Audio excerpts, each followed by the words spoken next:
lỡ hoài. Rồi, lấy cô. Chưa thằng này nhưng mà đâu mà thằng này nhiều. Mở cái tim nữa.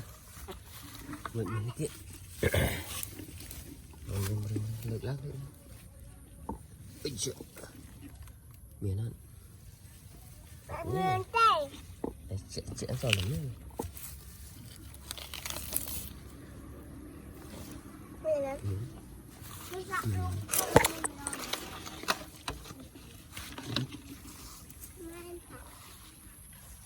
Lấy cô, lấy cô. Mình được trở lại là mình ở đây. Mình lên. Mơ. Mình mơ.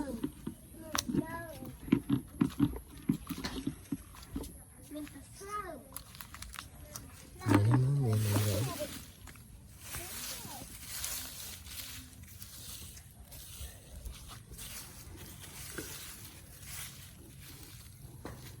Mà dẫn em lên rơm đẹp này. Tò.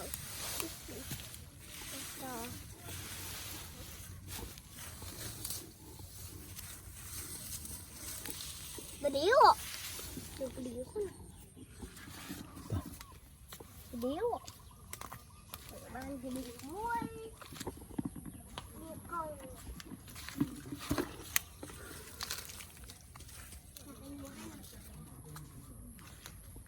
Rồi lấy cô. Múc thịt nó.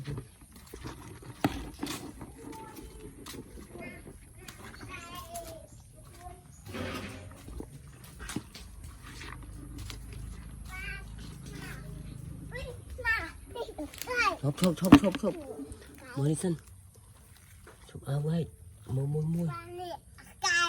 ok nè mua về đi sân mất mua em đi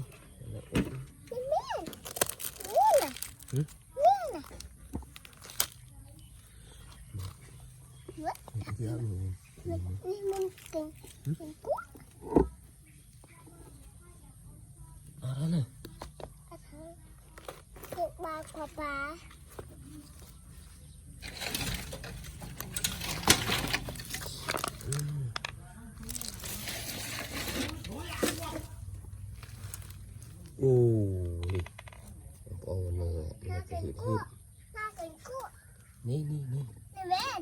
Nè nó căng cổ ô Men. Papa mau đặt thôi này trắng bờ một wow là có lu wow Thằng ông kia ba số cái bên tay nhà anh ba ai ông mặt trắng ba mặt trắng ba mặt ai ông trắng nè không mau lộn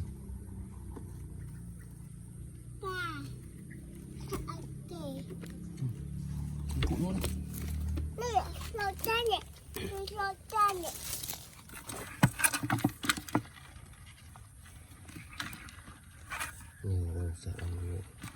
cái cuộn lột chân mình nè ai kì ta nè ai kì lột thăm bà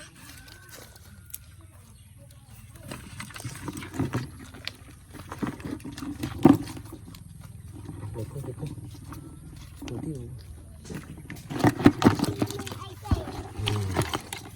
Mời đi lên ba nè mình ai kì Mệt éo đi ba nè mình ai kì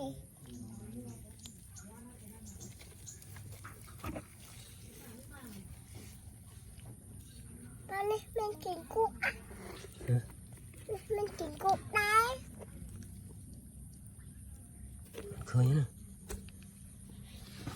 miền không mất cho no nó chép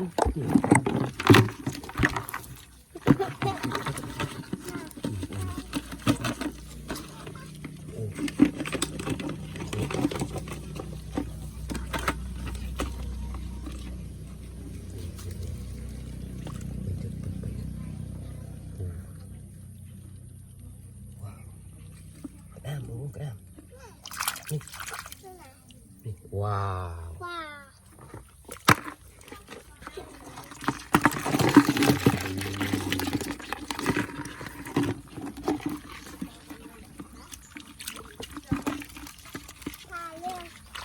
to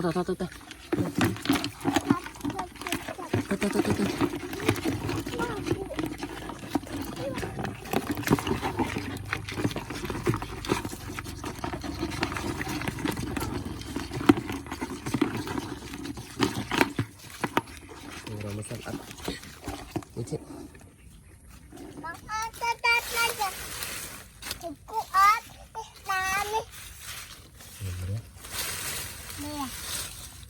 sáng sáng nữa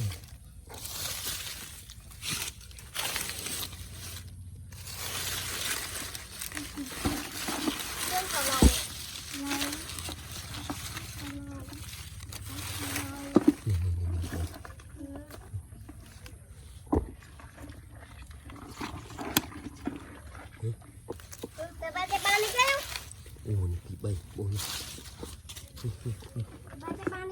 này lẹ lột chân cho này cho thôi slim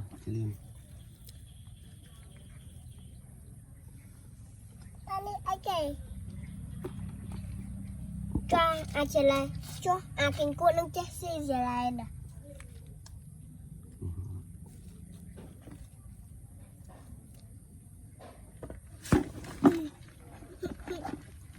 khai kinh cuộn tên này lâu mất lâu từ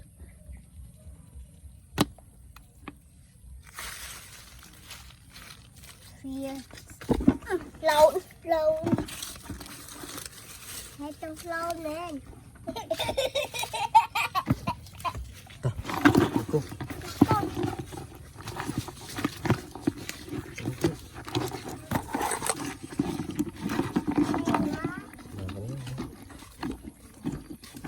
chán rồi đam nên đi chỉ tròn cua rồi tóc chơi sạch đấy nên con đi kia đó nên con đi ạ nè con sạch này nè con gạch nè nè khởi nè sạch nè bọn khởi ăn nè khởi tôm nè khởi nhà muốn nè lấy nè đá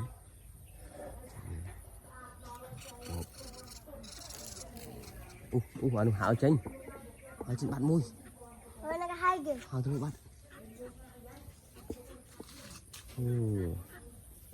bàn tầm muối không ôn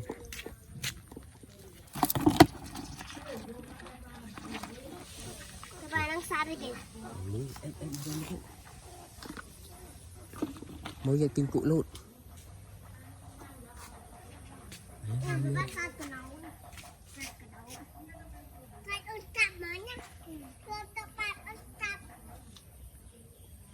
không đúng Dịch lâu thì bố khả năng tốt như nào